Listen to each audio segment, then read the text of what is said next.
Hi, this is Pam from Your Nurse Advocate Consulting. We have had some technical difficulties. I mean, I know, I wish I could blame it on the cold, but I don't think I can. I think I just clicked the wrong button and didn't realize that I was sharing all this great information and I was not recording it. So if you've been hanging out on Facebook, I do apologize, but important topic tonight. One of the things that we want to talk about is just kind of a reality check as far as caring for your aging parents.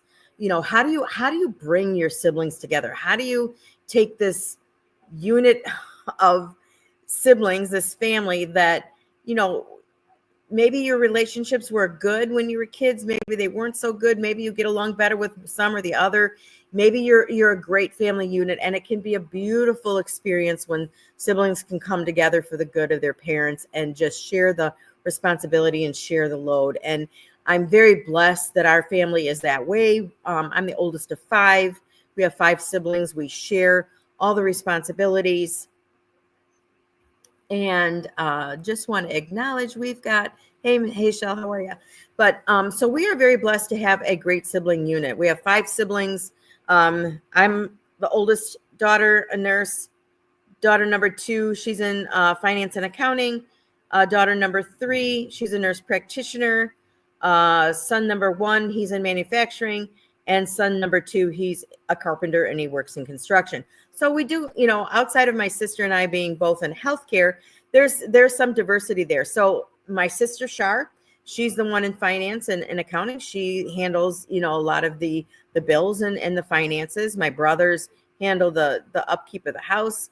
My older, the 2 brothers, lives close by, so I can always depend on him. If my mom calls me in a panic, something's going on, I can call my brother and he'll go over and check on her. So what are some of the things that you can do to bring your siblings together to care for your aging parents?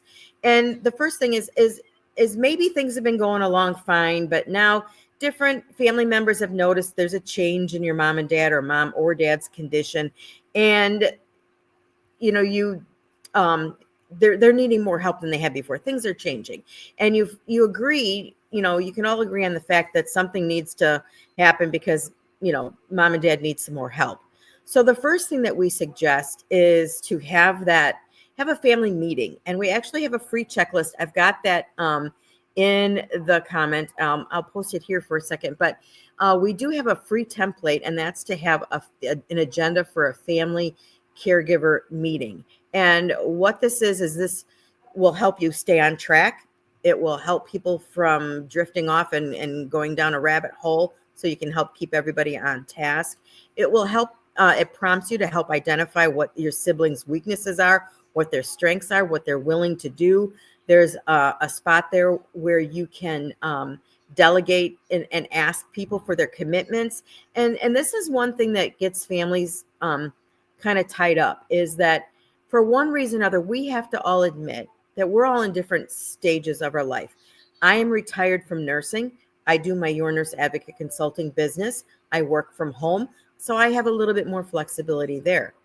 And some of my other brothers and sisters do not. If someone in your family maybe has just had one of your siblings just had a baby, or they've just gotten a job promotion, or they have to go out of town for work, they're part of the sandwich generation. They've got kids in sports. They've got kids. They're running all the time. We have to remember that this is a season, and there's a beginning and there's an end to every season. And sometimes, you know, we may be doing more than our other siblings for that particular season, but we just try and show a little grace to our family members. Now, it's one thing if they're blatantly saying, you know, I don't have time for this, you know, count me out, you know, just deal with it. That's different than acknowledging a sibling that really does have legitimate reasons why they really can't contribute as much as they would like to. So we need to try to be sensitive to that and give our siblings some grace.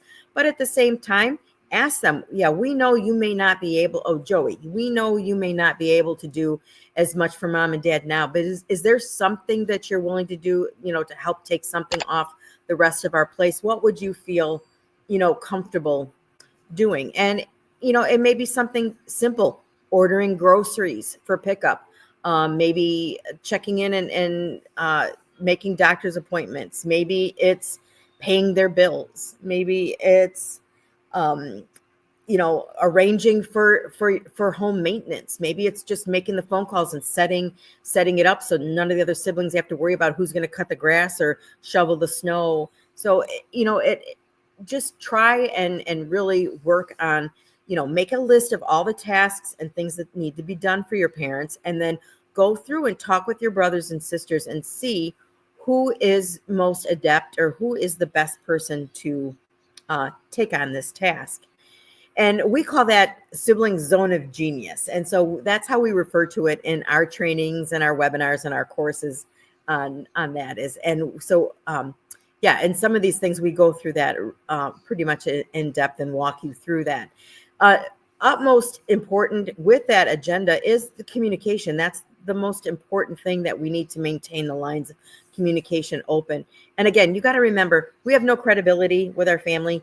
They've seen us, they've seen us growing up. They've seen us at our worst.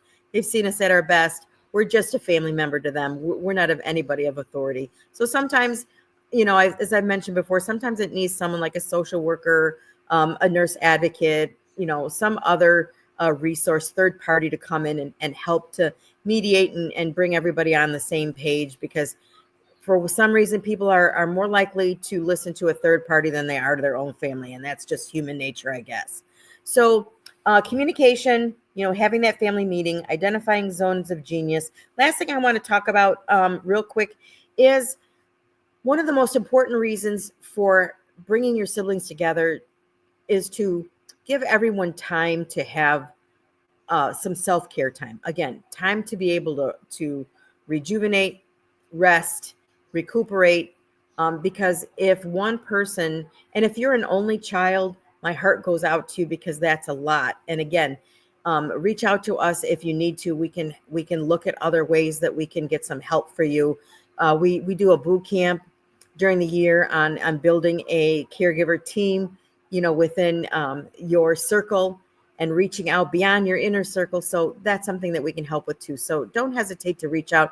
We do a free 30-minute consultation for everyone. We guarantee you're going to walk away with at least 2 action items, 2 takeaways that you can work on right away, whether or not you even use our services. We're here to help you.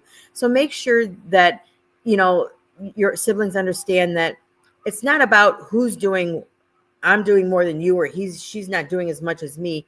It's what can we all do together so that we can support each other and make sure that everybody's getting a break and everyone's, not, suffering from caregiver burnout, because that is a real thing. So over the next, month or so, we're going to be sharing and offering a lot of support for our family caregivers, or for those that are also, have family members that are maybe caring for a grandparent or an aging spouse. And so we're going to be focusing on that. Just remember, cold weather, it's hard on our aging. Make sure that they're warm, their heat is working, make sure that they're drinking.